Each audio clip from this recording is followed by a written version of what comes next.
Hey, what's up? It's me, Jessica J, and I was just wondering if you've ever sat and thought to yourself, Jessica, when do women start missing me the most? Well, so I'm glad you asked, because I'm going to tell you. And to make sure you never miss out on another opportunity to hear when we women start longing for you again once you're long gone, or another one of my videos, don't forget to hit that subscribe button with that notification bell. Okay, so I'll tell you right now, the majority of clients I get usually come to me after they miss out on a girl that they really wanted. And they're like, how do I get her, Jessica? Or even, I don't care that she's gone now, I just don't want to do this again. And if you're in a position where you don't know what you did wrong and you can use some eyes on your interactions, I have a limited time opportunity for you to work with me one-on-one, where it's not the full extent of my 12-week program where I watch you interact with girls week after week after week, but I will get a baseline assessment of how you're interacting with women and what you need to do differently. Go to jessicajdating.com/LTO to check out the different tiers of opportunities I have where I will work with you on a personalized basis to help you get and keep the women you want based on the man you are right now. Okay, so as the title would ensue, there are two things we women need in place in order for us to start longing for you, even after we've already told you we're not into you, even after it was an awful breakup, even after we weren't that into you at all and we just want you gone from our lives, or you've taken the hint and have excused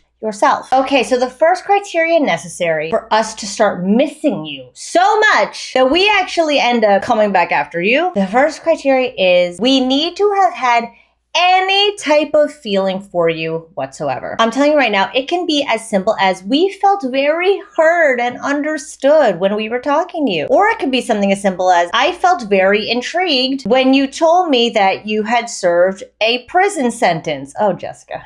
Again, because we women chase our feelings, it can be something as simple as that. And I don't mean bad feelings. If you creeped her the fuck out and made her question whether or not she should change her name legally, that is not what I'm talking about. I mean, she felt any type of good around you. She felt listened to. She felt interested for an iota of a moment. Any good feelings, like interest, is it that good? It's good enough. Calm around you, that's good enough. Relief because you asked about her day, that's good enough. So we need to have felt anything for you. If we're gonna give a concrete example, yes, I did like a convicted felon once upon a time. I was very intrigued. I felt very wanted. And that's about it. But you know what? I didn't feel that many bad feelings. God. Okay, there's just no justifying this for me now that I'm hearing myself say it out loud. Okay, so criteria number one for us to be missing you most is we have to have had any type of good or benign feelings towards you. And the second one is we need to have had enough time and space away from you to remember all the feelings. So a video I did not too long ago, I talked about why 30-day contact works so well is because when you leave this void and this vacuum where your presence used to be, it's not just that it's getting filled with all the bad memories. It's getting filled with all the memories. And usually the good far outweigh the bad. For some fucking reason, I don't know why. Let's just say love always wins. So if I had any feelings whatsoever for you, and we've now created this void in this vacuum, I am going to start remembering those feelings and re-experiencing them. Why? Because again, process of cognitive dissonance, if you get me to think about you and think anything with an emotional tie, a positive emotional tie in your absence, I will then convince myself that I want to see you and I must be thinking about you because I want to see you. Again, our brains don't like open loops, right? It's that song stuck in our head. So once you get us thinking good enough about you, it's that song in our head that we need to finish. And therefore, we become even more intent on closing that loop by seeing you, by missing you, by longing to see you. Does that make sense? So again, going back to the convicted felon, Jessica, it had been some time. And I remember, dang, he wanted me so bad. I felt so wanted. There was almost nothing interesting about him other than the fact that he had worked with the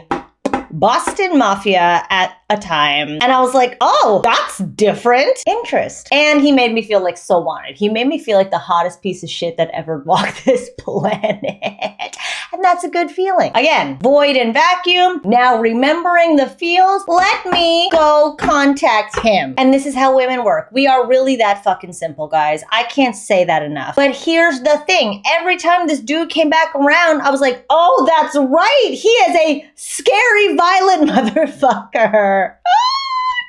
Jesus. So yeah, if when you come back around, you're still the same dude that she was like, nope, can't have any more of this, then it's all gonna be for nothing. That's why I always say, let's use this time to evaluate what you were doing that caused you to miss out on her in the first place. And again, this is something we do with my coaching, where we watch you interact with the girls to get eyes on exactly how you're coming across, so that you can get checked on all your blind spots when it comes to getting and keeping women. And so you can hear from the women themselves what it's like to experience you. Everybody who signs up for one of these tiers in my limited time coaching opportunities gets a spotlight session with me. So if you know you can get eyes already to hear what the fuck you're doing wrong, you're tired of guessing, you're tired of trial and erroring it with women you really like, go to jessicajdating.com/LTO. Let's make it happen. Let's find out what's going on. Let's find out where you're going wrong, and more importantly, what you can do instead. And I'm telling you right now, if you had her in any capacity interested in you or talking to you or